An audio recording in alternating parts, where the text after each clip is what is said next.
Hola chicos, ¿qué tal estáis? Bueno, os traigo un vídeo interesantísimo que os voy a decir. Esta tarde os voy a hablar sobre los Reyes Católicos, ¿de acuerdo? Así que no tenéis excusa para ver este interesantísimo vídeo. Vamos a ver, ¿quiénes son los Reyes Católicos? Los Reyes Católicos ya sabéis que son Isabel de Castilla y Fernando de Aragón, que consiguieron, o por qué han pasado a la historia, porque consagraron la unión dinástica de los reinos de Castilla y Aragón. No se produjo la unión de los reinos, como voy a explicar ahora, sino se produjo la unión dinástica, es decir, que los reinos más importantes de la península ibérica recayeran sobre la misma persona, que en este caso fue el nieto, espérate que llevo aquí un pelo, el nieto de los reyes católicos, que fue Carlos I de España, quinto de Alemania. Vamos a ponernos al día. Isabel era la medio hermana del rey Enrique IV de Castilla. ¿Qué ocurre? Que se supone que la reina de Castilla iba a ser su hija, Juana la Bertraneja. Lo que ocurre es que, bueno, en otro episodio lo explicaré, esto no es el momento, pero hubo una guerra civil entre ellas y ganaron los partidarios de Isabel la Católica, que en el año 1479, 10 años después de haberse convertido en la mujer de haber contraído matrimonio con Fernando de Aragón, heredero del trono aragonés, pues se convertía en reina de Castilla. En ese mismo año, Fernando el Católico sucedía a su padre y se convertía en rey de Aragón. Por lo tanto, se producía lo que se conoce con el nombre de la unión dinástica, ¿de acuerdo? Que se inició en este año 1479, cuando, por un lado, la reina de Castilla y el rey de Aragón estaban casados desde, como he dicho anteriormente, desde hacía 10 años, ¿de acuerdo? Repito, no se unieron los reinos, no nació el reino de España, no, simplemente es el reino de Castilla por un lado, el reino de Aragón por otro lado, cada uno con sus instituciones, cada uno con su gente, cada uno con sus leyes, pero se unieron bajo una misma, en este caso bajo un mismo matrimonio, y posteriormente se unieron bajo un mismo monarca que será el nieto, como ya veremos más adelante en vídeos posteriores de Sergio, fue Carlos I. Bueno, vamos a ver. Vamos a ver ahora la política interior de los reyes católicos. ¿Qué importancia tiene esta política interior de los reyes católicos? Ya sabéis que estamos en los inicios de la Edad Media, de la Edad Moderna, perdón. Y una de las características que tiene el inicio de la Edad Moderna es que se están convirtiendo, se están llegando, se están formando las monarquías autoritarias. Las monarquías donde cada vez los reyes tienen mucho más poder y están quitándole esos resortes de poder que tenía antiguamente, sobre todo la nobleza. Bueno, pues ahora están haciendo unas monarquías fuertes, que no dependan prácticamente de nadie, simplemente dependan de sus ciudadanos y de los impuestos que pagan esos ciudadanos. Y se están llevando a cabo, no solo en España, sino en toda Europa, la creación de estas monarquías autoritarias, que tienen unas características que vimos también en un vídeo anterior, y en este caso vamos a ver cuáles son las reformas que realizan los reyes católicos, pues para crear esos estados modernos. Vamos a ver, en primer lugar, lo que hacen es, quieren debilitar el poder de la nobleza. ¿Cómo delimitan o cómo van a debilitar el poder de la nobleza? Primero, van a crear una armada permanente. Ya sabéis que en la Edad Media, una de las características que había era que las armadas estaban puestas por los nobles. Los nobles eran los que les ponían las huestes y esas huestes, pues nada, pues eran el ejército del rey, que era el ejército puesto por los nobles. Bueno, ahora lo que quieren hacer es un ejército permanente, un ejército profesionalizado, un ejército que no dependa del noble, simplemente que tú pagas y esa gente lucha por ti y para ti, ¿de acuerdo? Entonces se profesionaliza el ejército. ¿Qué ocurre? Porque se crean las órdenes militares y al mismo tiempo se va a generar, o otra de las reformas que se van a hacer va a ser una reforma de lo que es la hacienda, de la hacienda real, del tesoro real. ¿Por qué? Porque hay que cobrar impuestos. Si tú quieres tener un ejército permanente, quieres tener una administración, quieres tener una red de funcionarios que no depende del noble, tienes que cobrar impuestos. Y para eso tienes que crear una perfecta red de cobradores de impuestos que organicen perfectamente lo que es este cobro de impuestos, este cobro de tributos.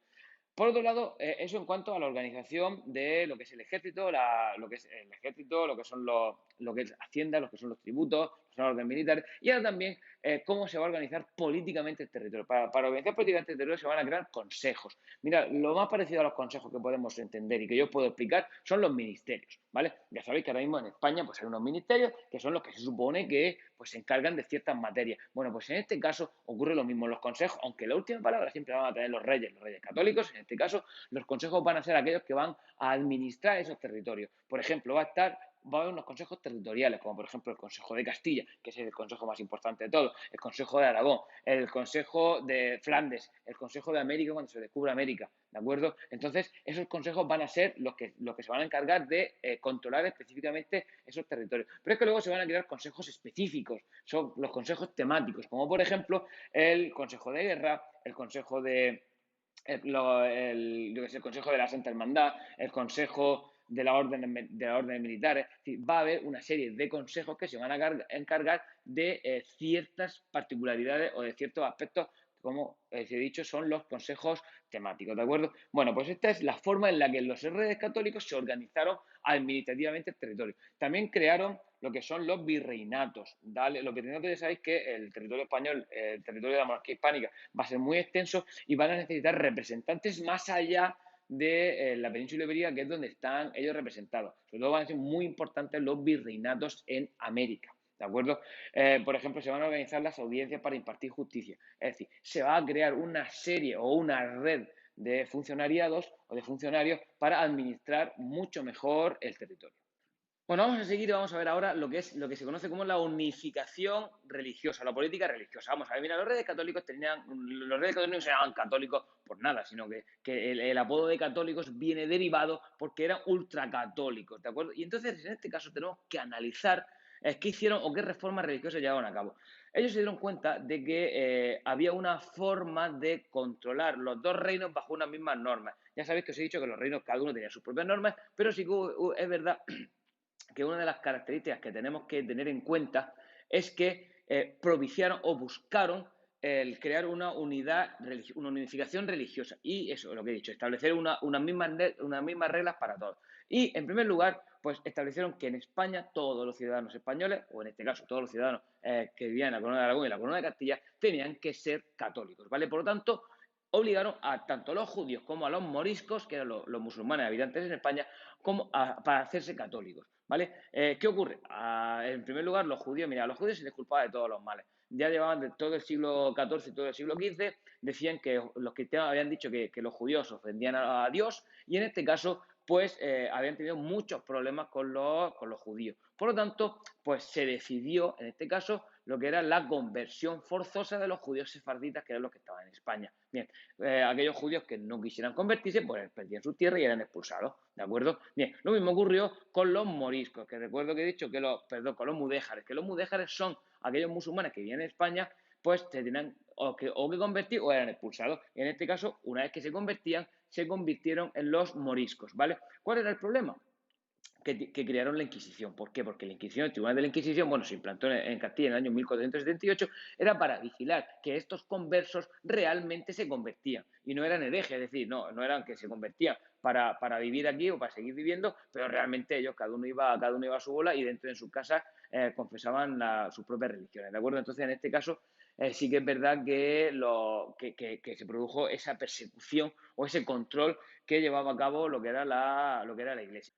Bueno, y ahora vamos a ver cómo es la política exterior. Mira, la política exterior tiene una vertiente diplomática que es la que a mí me interesa que conozcáis. Y es que los reyes católicos tenían el objetivo de unificar los tres territorios peninsulares más importantes, los tres reinos peninsulares. Castilla y Aragón ya estaban unificados, ¿vale? O ya estaban bajo bajo la unión dinástica y ya querían hacer lo mismo con Portugal. Entonces, ¿qué hacen? Pues lo que hacen es casar al rey Manuel de Portugal con la hija mayor de los reyes católicos, que se llama Isabel. Y de ellos nace un hijo que se llama Miguel, que se supone que va a ser el heredero de los tres reinos. ¿De acuerdo? Lo que pasa es que tanto la madre Isabel como Miguel fallecen. Y pues no se puede llevar a cabo esta unión. Sí que es verdad que luego casa a otra infanta, pero ya no es la heredera al trono, porque la heredera al trono en este caso va a ser Juana.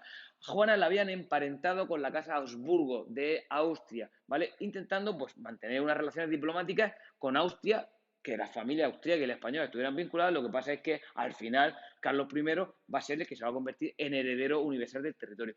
¿Cuál era el objetivo de estas alianzas? Por un lado querían unir con Portugal, ¿de acuerdo? Que le salió mal, y por otro lado habían querido establecer alianzas matrimoniales con Alemania para que al final fue que unieron a Alemania con España. Pero realmente, ¿cuál era el objetivo? Aislar a Francia. Porque aquí el principal rival que había en este momento para la corona, para la monarquía hispánica, era Francia. Por lo tanto, lo que quieren hacer es unificar esos territorios y aislar a Francia. Tú estableces relaciones con las casas más poderosas y así te dejas a Francia totalmente sola y totalmente aislada. ¿De acuerdo? Por lo tanto, ese era el objetivo fundamental que pretendían hacer, en este caso, los reyes católicos con su política diplomática.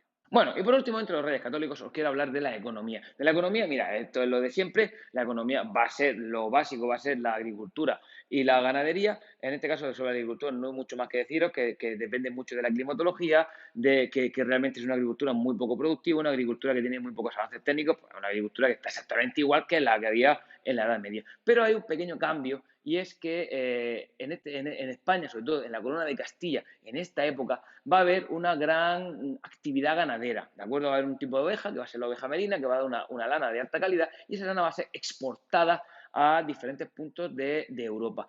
¿Qué trae consigo eso? Que trae consigo eso que los ganaderos van a conseguir privilegios y van a ser un grupo relativamente privilegiado en España. Y para ello se va a crear el honrado Concejo de la Mesta, que va a ser la asociación de ganaderos pues que va a proteger y a luchar por los intereses de los ganaderos. De hecho, los ganaderos tenían en este caso en España muchas ventajas y, por ejemplo, se les crearon lo que son las cañadas reales, que eran los caminos que crearon para la transhumancia del norte al sur y del sur al norte para mantener los rebaños, para hacer esa transhumancia. Así que, pues bueno, lo que sepáis que simplemente que existió ese Concejo de la Mesta, que era pues para dar ventajas a los ganaderos. Que sepáis que ante un litigio entre un ganadero y un campesino siempre ganaba el ganadero, ¿de acuerdo? No pasa nada, pues soy ganadero, ¿vale? Bueno, y otra cosa destacada de la corona de Aragón era que se dedicaba al comercio con, sobre todo con la zona italiana y con la zona mediterránea, ¿de acuerdo? Es decir, el comercio aragonés pues destacaba sobre todo dentro de la economía aragonesa, destacaba es el comercio.